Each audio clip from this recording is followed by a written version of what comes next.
اخلاص کیا ہے؟ اخلاص سے مراد یہ ہے کہ ہماری نظر ہمیشہ آخرت کے نتیجے اور اللہ تعالیٰ کی رضا پر رہے۔ دنیا میں اگر لوگ قدر افزائی یا مدح سرائی کریں تو اس سے ہم مطمئن نہ ہو جائیں، بلکہ یہ فکر رہے کہ معلوم نہیں ہمارا یہ عمل اور ہماری یہ جدوجہد اللہ تبارک و تعالیٰ کے نزدیک قابل قبول ہے یا نہیں۔ اسی طرح لوگوں کی مذمت اور مخالفت سے ہم ناراض اور بددل نہ ہوں اور یہ سمجھیں کہ اگر ہمارا اللہ ہم سے راضی ہو جائے تو چاہے پوری مخلوق ناراض ہو جائے ہم کامیاب ہیں۔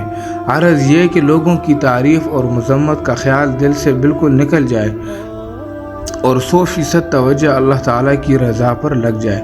اگر اخلاص کی صفت حقیقتاً اندر اتر جائے گی تو اس سے اعمال کی قیمت بہت بڑھ جائے گی، دلوں میں انشراح بھی پیدا ہوگا اور کسی کی طرف سے شکایت بھی نہیں ہوگی۔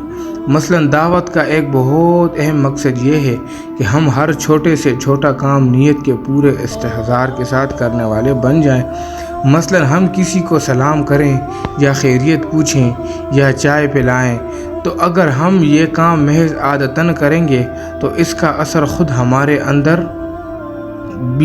اندرون پر بھی بہت کم پڑے گا اور اس سے باہمی محبت و الفت پیدا نہیں ہوگی جو اس طرح کے معاملات کا مقصد ہے۔